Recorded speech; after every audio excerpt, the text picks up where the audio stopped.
오늘 본문의 말씀을 근거로 요나의 기도라는 제목으로 하나의 말씀을 나누고자 합니다. 계속해서 이 요나의 말씀을 우리가 살펴보고 있는데, 지난 1장 전체를 우리가 살펴보았을 때 이 요나가 누구인가, 이 미국의 강해 설교자로 유명한 팀 켈러 목사님은 이 요나에 대해서 방탕한 선지자다 이렇게 표현을 합니다. 왜냐하면 선지자로서의 부름을 받은 요나가 하나님의 말씀을 거부합니다. 불순종합니다.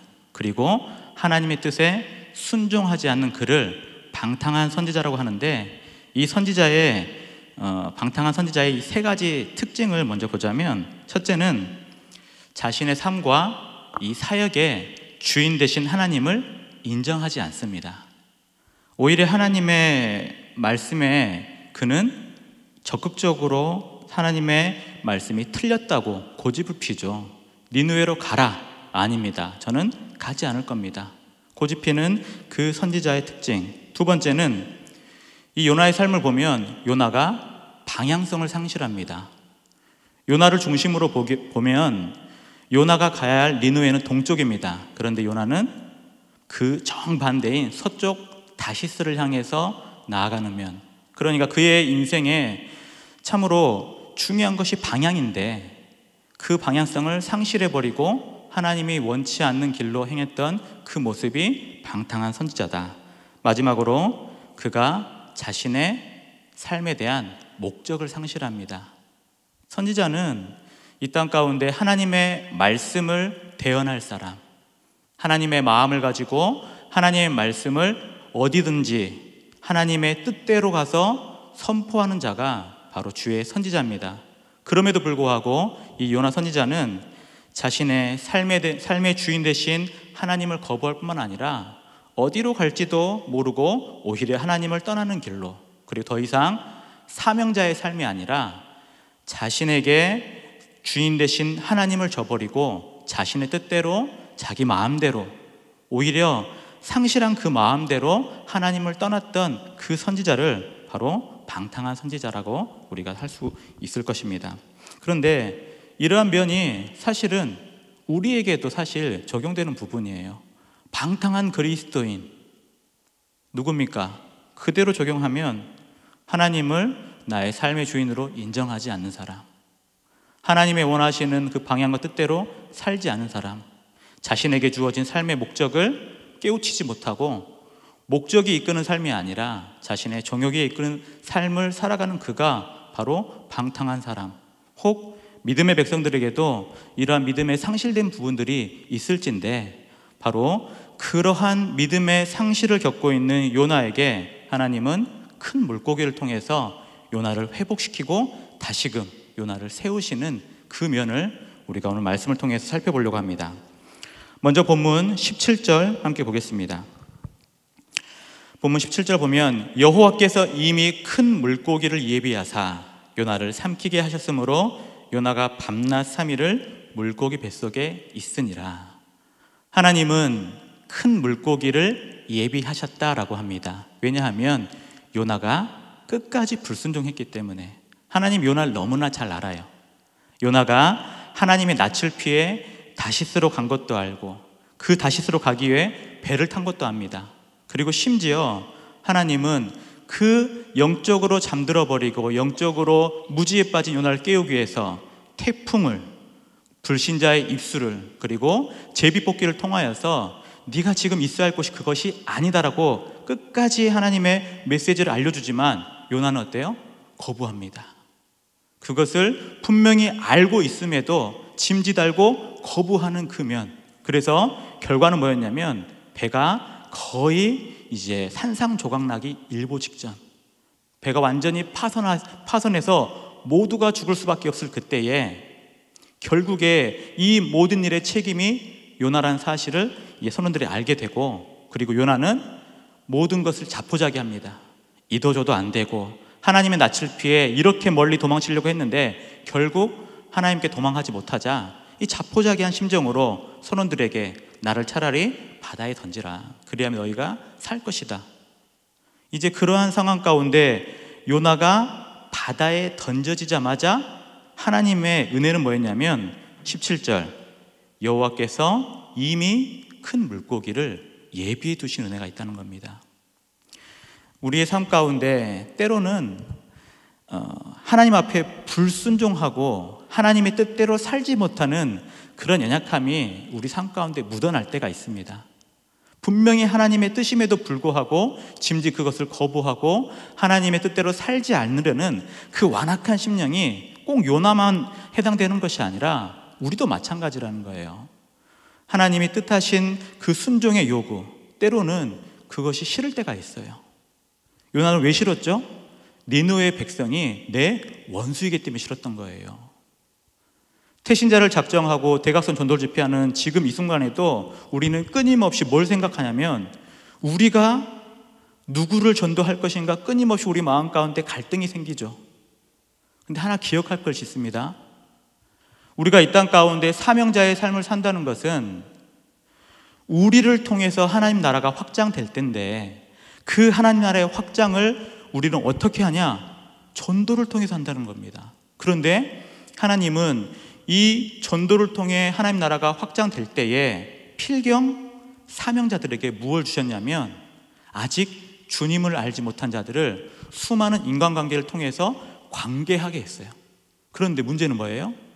그 관계 가운데는 나와 사이좋은 관계도 있을 텐데 혹 나와 조금 어색하거나 혹은 내 이 관계에 있어서 참으로 어려운 사람들, 심지어 나와 원수된 자들, 나를 힘들게 하는 사람들도 내 인간관계 안에는 수많은 그런 사람들이 있다는 겁니다. 그때 만약에 여러분에게 그에게로 나아가서 전도하라라고 한다면 여러분 어쩌실 겁니까? 우리 마음 가운데도 요나의 마음이 있는 거예요. 힘들죠? 나아가기가. 분명히 전도의 대상인데 인간적으로는 힘이 들어요. 저 사람은 아닌데 그 마음이 들 때가 있어요. 심지어 나의 가족도 그렇죠, 친척도 그렇죠, 때로는 서운했던 친구들의 관계도 마찬가지입니다.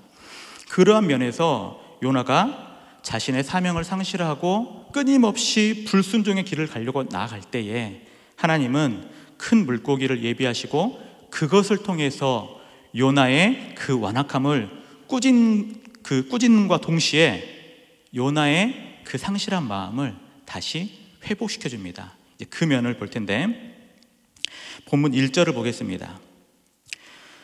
2장 1절, 요나가 물고기 뱃속에서 그의 하나님 여호와께 기도하는 장면입니다.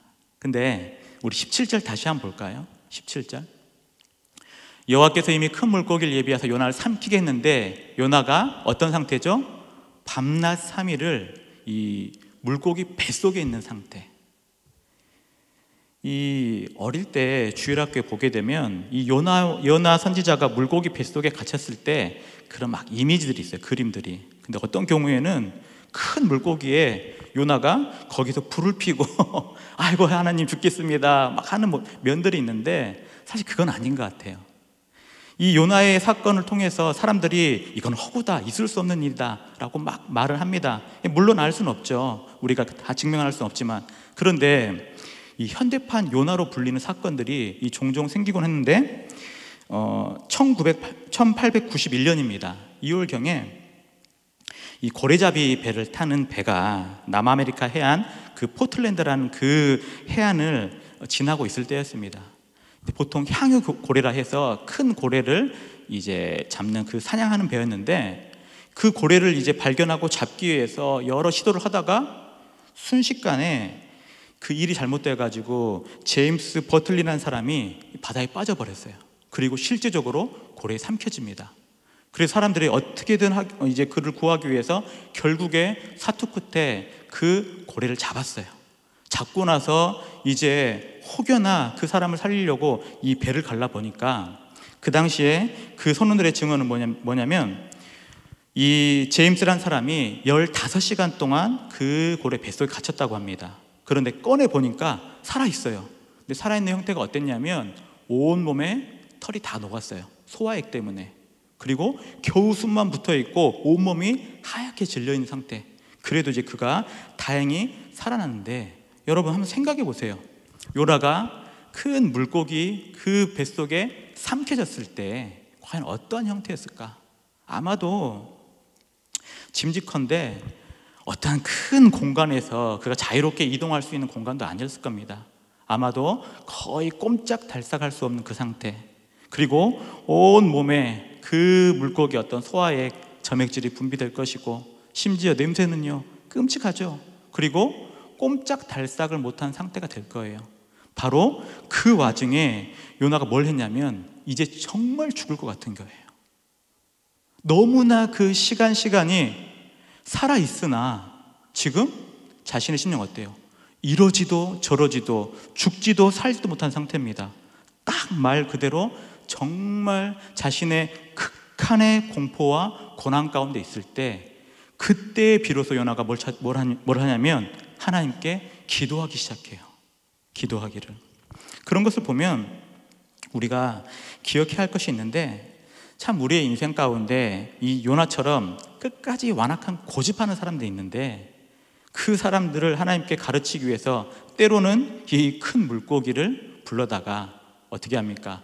거의 죽게끔 만들어요.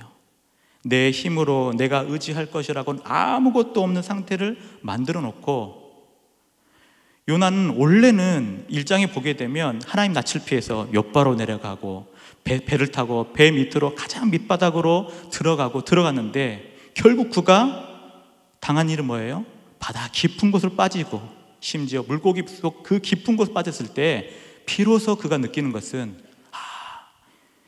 이 하나님의 명령을 피하고 하나님의 사명을 피했더니 결국 나에게 다가오는 것은 너무나 괴로운 이 고난의 시간이라는 겁니다. 하나님을 피하면 편할 줄 알았죠. 하나님을 정말 피하고 그냥 하나님을 없다 생각하면 괜찮을 줄 알았어요. 그런데 그에게 다가오는 것은 거의 죽음에 이르는 공포와 고난. 사실 그 물고기 뱃속에 있었던 그 3일의 사흘의 시간은 아마 요나가 가장 깊은 고난과 그 음부라 불리는 지옥의 고통을 맛봤을 시간일 겁니다. 그렇게 요나가 고통 가운데 부르짖을 때에 2절 보겠습니다. 이르되 내가 받는 고난으로 말미암아 여호와께 불러 아뢰었더니 주께서 내게 대답하셨고, 내가 수월의 뱃속에서 부르짖었더니 주께서 내 음성을 들으셨나이다. 여기 보면 요나가 밤낮 3일을 물고기 뱃속에 있을 때, 그리고 바다에 던져져서 심지어 죽게 됐을 때, 그가 사실은 곧장 하나님을 찾았는지는 모르겠어요. 그러나 중요한 것은 그가 정말로 고난 가운데 있을 때, 2절에 보게 되면 내가 수월의 뱃속에 있었다고요. 수월. 이 수월은 곧 음부를 말하는데 이게 히브리 말로 지옥이란 뜻입니다. 자신이 지금 어디에 있냐면 물고기 뱃속이 아니라 거기는 지옥이었다. 그 면을 말하고 있는 거예요. 그러면서 하나님께서 요나에게 먼저 가르쳐 주는 것, 요나는 자신의 바다에 던져지고 죽으면 그걸로 끝날 줄 알았습니다. 요나의 생각에는 아마 그것이 전부라고 생각했을지도 모르겠어요. 우리도 마찬가지죠. 정말 삶이 녹록치 않고 삶 가운데 끊임없이 차라리 죽는 것이 낫겠다 하는 사람들이 있죠. 근데 우리가 기억해야 할 것이 있어요. 과연 죽는 것이 나을까? 히브리서 9장 27절 보겠습니다. 한 번 죽는 것은 사람에게 정해진 것이요 그 후에는 심판이 있으리니. 죽는다고 끝나는 것이 아니에요. 마치 고3 수험생이 수능 보는 것이 너무 괴로워서 수능 안 보고 고등학교 졸업 안 하면 어떻게 합니까? 끝납니까? 아니요. 고등학교를 졸업도 못하고 수능도 안 본 채로 그 다음 인생을 계속 살아가야 돼요. 오히려 더 괴로울 겁니다. 마찬가지입니다. 요나가 자신이 죽으면 끝날 거라 생각했지만 그것이 아니라 오히려 한 번 죽는 것은 사람에게 정해진 일이지만 그 후에 심판이 있는데, 그 심판의 그 결과는 두 갈래 길이라는 거예요. 천국 아니면 지옥이죠. 그런데 하나님이 요나에게 무엇을 가르쳐 줬냐면 지옥의 고난, 지옥의 형벌, 지옥의 끔찍한 그 모든 것들을 가르쳐 주는 겁니다. 죽는 것으로 끝난다고? 그것이 아니다. 그 이유가 얼마나 더 끔찍하고 괴로운 것이 있는가. 우린 잘 생각해야 됩니다. 이 땅 가운데 실패하고 너무나 괴롭다 해서 삶을 포기하는 것이 정답이 아니라는 거예요. 혹 우리 주변에, 혹 내가 알고 있는 내 태신자들 중에 잘 면밀하게 살펴야 됩니다. 과연 그러한 생각들을 가지고 있는 자들에게 이 말씀을 전해주셔야 돼요. 죽는 것이 끝이 아니라는 거, 그 후에 심판이 있다는 사실을 기억해야 됩니다. 왜냐하면 이 심판이야말로 영원하기 때문에 잠깐이 아니라는 거예요. 제가 최근에 정말 육신적으로 고난 중에 있을 때가 한 번 있었습니다. 코로나 걸려가지고 잠깐 격리하는 중에 요로결석이 왔어요. 혹시 요로결석 경험해 보신 분 있어요? 이 요로결석을 제가 이제 검색을 해보니까 의학적인 통증으로 3대 통증이 있는데, 첫 번째는 산통, 얘기 날 때, 그리고 두 번째는 급발성 치통이랍니다. 그것이 정말 아프다고. 그 다음에 세 번째가 요로결석인데, 이 요로결석의 고통을 어디까지 우리가 생각하냐면, 상고를 겪었던 그 여자분이 요로결석은 애 낳는 것보다 더 아프다고. 네, 제가 그걸 겪었어요. 너무나 아프더라고요. 갑자기 이 허리부터 이 배가 아프기 시작하는데 어떻게 할 수가 없는 거예요. 처음에는 이게 왜 이러지? 처음 겪어보니까. 그런데 너무나 아프다 보니까 정말 딱 죽겠더라 싶더라고요. 그래서 얼른 119 전화해서 딱 그냥 문 앞에 쓰러져 있었어요. 그리고 나서 119 실려가지고 병원 가서 결국 하는 건 뭐였냐면, 여러 검사도 했는데 고통이 너무나 심하니까 처음에는 진통제 맞죠? 안 들어요. 그러니까 마약성 진통제를 주는 거예요. 안 들어요. 그 다음에 한 번 더 이제 맞으니까 좀 더 괜찮은데, 괴로운 게 뭐였냐면 그 마약성 진통제가 자꾸 구토를 유발해요. 머리는 어지럽고 정말 죽겠더라고요. 그리고 결국 다 토했습니다. 그러니까는 그 요로결석 한 7시간을 딱 겪고 나니까 너무 괴롭더라고요. 너무. 전 생각했어요. 정말 이 지옥의 형벌이 어떤 곳일까? 제가 보기에는 요로결석보다 1000만 배는 더 힘든 곳일 것 같아요. 여러분 생각하셔야 돼요. 여러분이 사랑한 여러분의 그 태신자들이 있죠. 그들의 인생에 결국 한 번뿐인 이 인생의 삶 가운데 이 복음을 듣고 주께로 돌아올 그 기회, 그들에게는 이것이 마지막 희망이라는 사실입니다. 이것을 놓쳐버리면 어떻게 되는 거예요? 영원한 형벌로 가는 거예요. 그걸 생각해야 됩니다. 왜 요나에게 이러한 고난을 경험시켜줬을까? 저는 제 개인적으로 묵상을 깊게 하다 보면 결국 요나 자신도 하나님 앞에 별 볼 일 없는 죄인이고, 결국에 니느웨 사람들도 하나님이 택한 사람들이 그들 중에 있고, 그리고 니느웨 사람이나 요나나 다 똑같다는 거예요. 하나님 믿지 않고 하나님 끝까지 거부하면 영원한 형벌의 심판을 받을 그러한 정말 연약한 인생들, 복음을 증거하지 않으면 다 죽을 수밖에 없는 인생들이기 때문에 하나님이 요나를 통해서 지옥의 음부에 있는 그 깊은 고통을 알려주고 거기서 건져내면서 요나는 깨우치는 거예요. 이것이 얼마나 괴로운 일이다.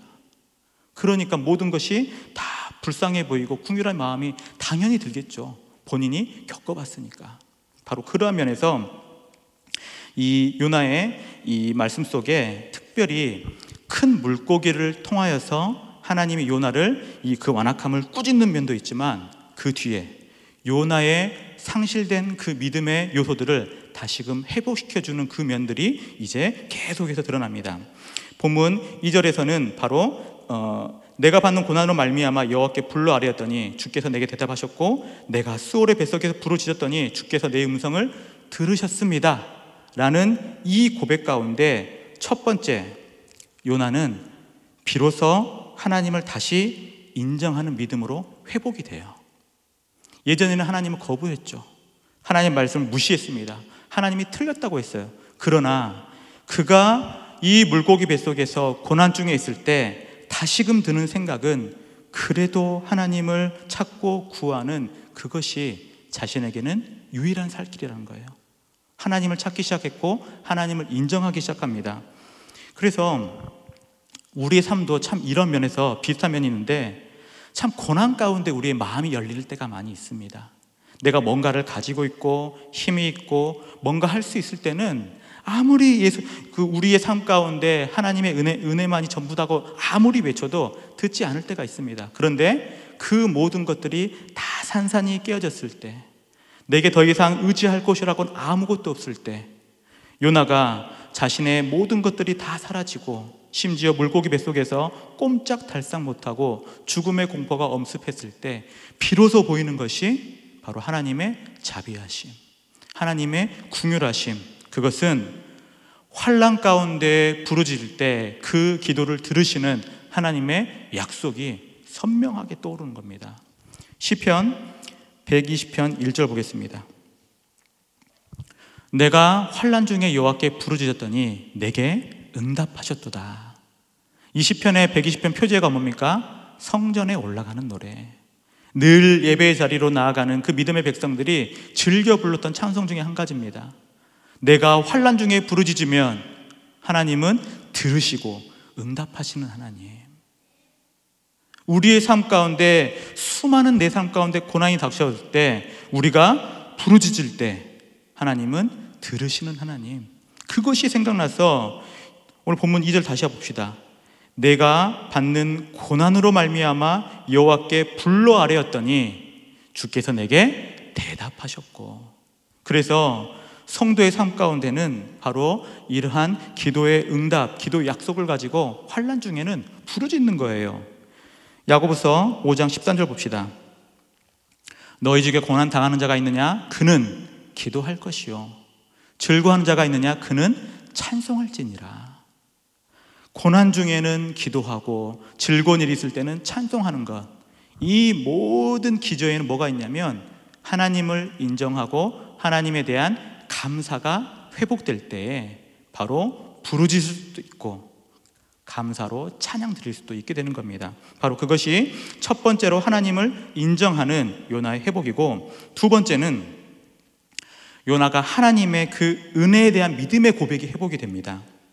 이 본문 3절부터 5절을 보게 되면 자신이 죽을 뻔한 그 고난과 고통 가운데 하나님이 자신을 어떻게 건지셨는가, 그러한 면들을 볼 텐데, 근데 조금은 좀 의아한 게 사실은 이 완전한 기도는 아닌 것 같아요. 3절부터 보겠습니다.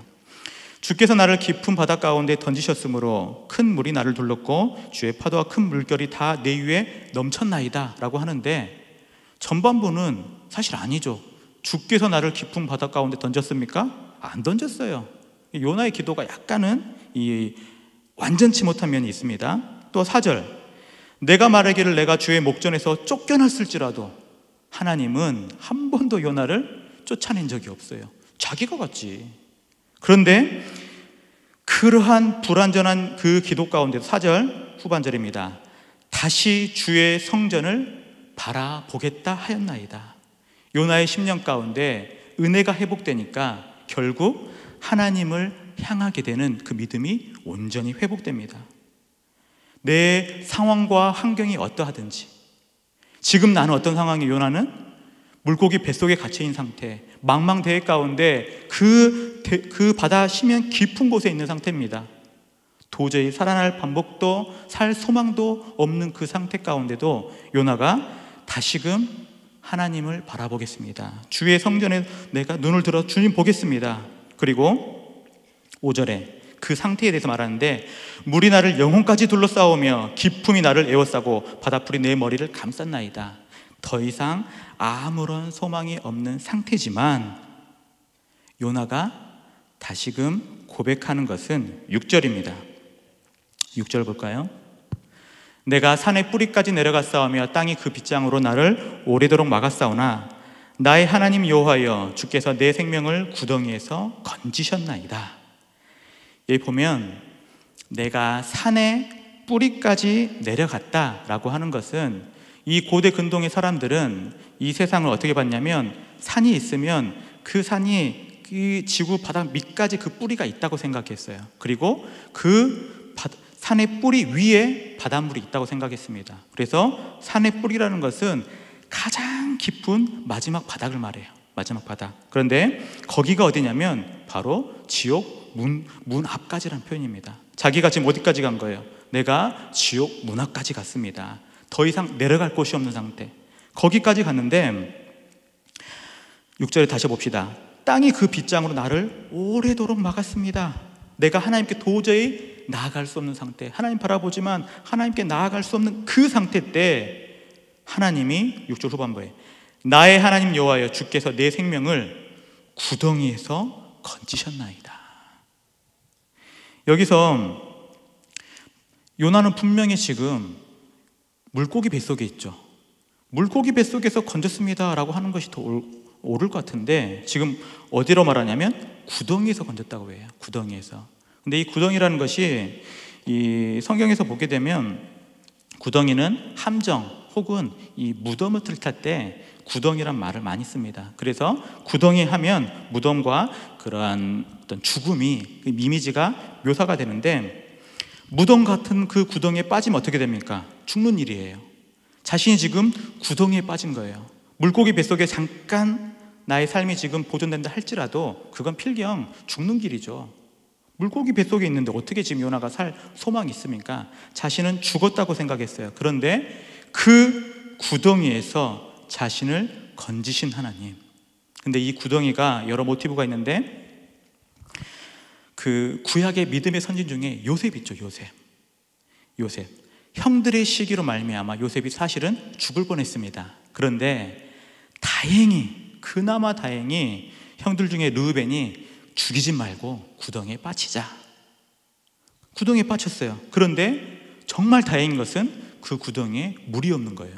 빈 구덩이였어요. 그래서 요셉이 죽지 않고 구덩이에 빠졌으나 잠시 살 수 있었습니다. 그리고 또 하나 하나님의 은혜로 그가 이스마엘 사람의 상인의 손에 팔려서 노예로 가요. 그런데 생각해 보건대 요셉이 애굽의 총리가 되기까지 사실은 그의 인생이 어떤 인생인가? 죽은 인생이에요. 사실은 노예로 갔든 그것도 죽은 인생이고 심지어 보디발의 아내에게 누명을 쓰고 결국 간다는 것이 또 감옥에서 죄수의 삶을 삽니다. 그것 또한 이게 살았으나 산 인생이 아니죠. 계속 비참한 일들이 반복이 돼요. 그런데 하나님이 그 구덩이에 빠진 요셉을 건지게 된 것은 그러한 과정들을 통해서 결국에는 애굽의 총리의 자리까지 일으켜 세우는 그 면이 바로 구덩이에서 건지시는 하나님의 은혜라는 겁니다. 바로 이러한 은혜가 죽을 것 같아 보이는 그 구덩이에서도 하나님은 얼마든지 생명으로 바꾸시는 면이 나타난다는 거예요. 그래서 예수님께서 마태복음 12장 39절입니다. 마태복음 12장 39절 예수께서 대답하여 이르시되 악하고 음란한 세대가 표적을 구하나 선지자 요나의 표적밖에는 보일 표적이 없느니라. 선지자, 제사장, 왕으로서 그리스도가 이 모든 복음의 놀라운 말씀을 증거할 때 사람들이 예수님 말에 기울이지 않습니다. 표적을 구해요. 자꾸. 그때에 예수님 뭐라 말했냐면 요나의 표적밖에는 보일 표적이 없느니라.